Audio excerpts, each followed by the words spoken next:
Hi folks, today we're going to strip and remove the foam gauze out of an LS3 foam lens.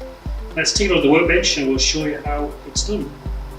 Okay, so tools we're going to need are a lightweight hammer, a 14mm spanner, probably a light pick, something to pick the actual gauze out with, a 3mm punch, like that, 17mm socket, 1/2 inch, 3/8, doesn't matter. Then we have got a 22mm spanner, ring spanner, and a 17mm ring spanner as well. That's all you need. So first thing we're going to do is remove the actual knob on the top, Phillips screwdriver, and we're just going to undo that. Just be careful you don't lose the screw. There we go. So we'll go like that, and there's the screw, and like so. Okay. So the next thing we're going to do is remove the brass nut. I say you want to be careful with this because you can easily damage them.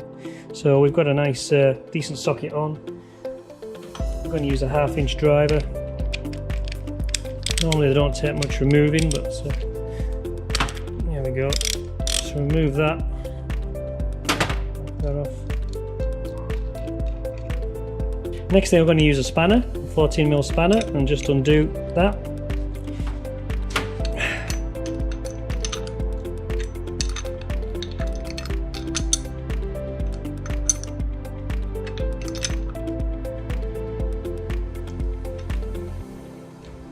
Put that down, see it.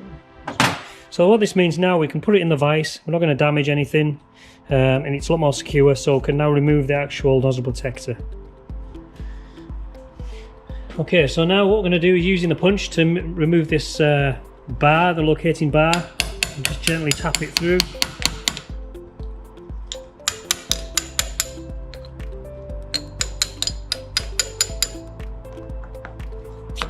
And then we can take the actual nozzle protector off. Okay, so now using the actual ring part of the spanner, put it over the top until it's secure over the two nuts, and just use enough force and it should just gently come off, no problem at all. And you'll notice it's coming off at this part here, it's actually separating just below. And if you look inside, there's your gauze. Okay, now normally they do get full of all kinds of bits of rust and bits of metal, so they do need replacing fairly frequently to maintain the performance of the actual foam lens. Okay, so the way we're going to get this out, if you use the same 3mm drift and push it through the hole, through there, and you should be able to just push it out through the top. And there's your gauze. And obviously that's available as an aftermarket part, replacement part.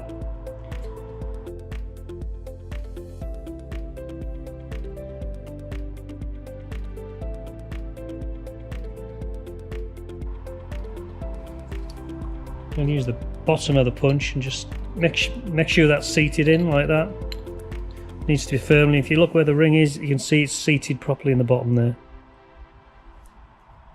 Okay, so the next thing, we'll put it back onto the top and just do it hand tight first. Make sure you're threading onto the male part of the foam lance. Now there's no need to over tighten it because it is brass, so we can just put the spanner on with the ring side and just gently nip it up so it's nicely nipped like that. So we've got some protection on the vise, and we're just going to put it back into the vise just to hold it. We haven't got any good flats really to hold it on, so I'm just using these to hold it best I can so it doesn't damage anything.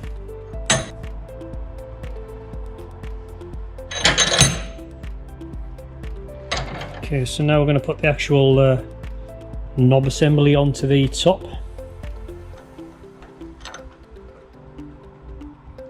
So the next is the cap over the top. Again, just nip that up. Now we can take it back out.